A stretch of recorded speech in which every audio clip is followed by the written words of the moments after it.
আমি আসিনি গত 4 দিন মতো, 3 দিন না 4 দিন মতো হয়েছে। ওই যে ভৌতিক কাহিনী হয়েছে বাইপাসের এইদিকে, তারপর থেকে আর আসা হয় নাই। এমনিতে ভয় লাগছে, যদিও আজকেও একাই বের হয়েছি।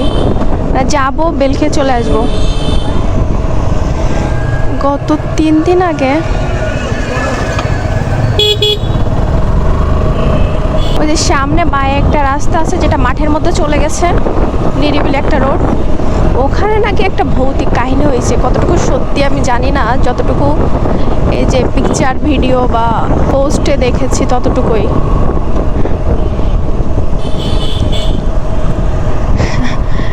আমার এমনিতে ভয় লাগতেছে আজকে, যদিও অনেক মানুষ, কিন্তু হার্টবিট বেড়ে যাচ্ছে।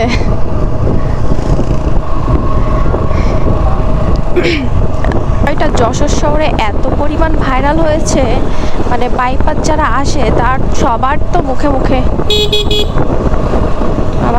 আবার রাস্তার পাশে গল্প করতেছে, এরকম দিন শেষ।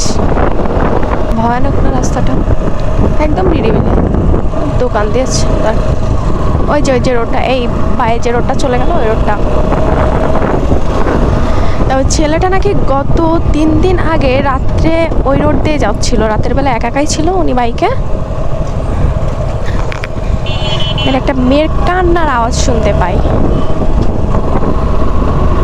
কান্নার আওয়াজ শুনে উনি বাইকটা সাইড করে, মানে ফোনটা অন করে রাখছে, ভিডিও অন করে রাখছে, যে ভিডিওতে কিছু ধারণ করা যায় কিনা। যেমন উনি ভাবছিল যে মানে উল্টাপাল্টা কিছু হচ্ছে, কোনো মেয়ে ধরছে বা রেপ করবে এমন টাইপের কিছু। দেন উনি নাকি ফোনে ক্যামেরা অন করার পরে একা ছিল, অ্যাটাক করছে সেই দুষ্টু জিন।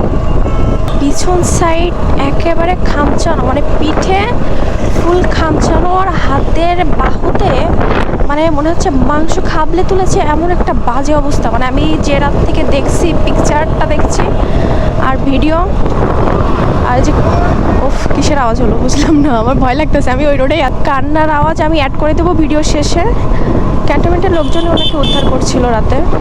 উনি সেই রাতেই যশোর সদর হসপিটালে ভর্তি করানো হয়, কিন্তু ওখান থেকে ওনাকে ব্যাগ দেয়, ঢাকায় নিয়ে যায়, তার পরের দিন নাকি সকালে মারা যায়। মানে এমন একটা নিউজ শুনছি, আবার শুনছি যে উনি এখনও মারা যায়নি, স্থানীয় কিছু পোলাপান বা লোকজন ষড়যন্ত্র করেই নাকি এটা করছে। আমি জানি না কতটুকু সত্যি, কিন্তু সত্যি হোক বা মিথ্যা হোক, আমি 4-5 দিন, ওই তার আগের দিন থেকে 4 দিন না 5 দিন আমি এমনিতেও বের হইনি, আর এদিকে আমি আসতেও চাই নাই, কিন্তু কদবেল খেতে ইচ্ছে হলো, আর আমি এসে কদবেল খেয়ে চলে যাই। একাই বের হয়েছি, খুব দ্রুতই চলে যাব, মানুষজন থাকা অবস্থায় রোডে। এমনিতে আমার ভয় লাগতেছে।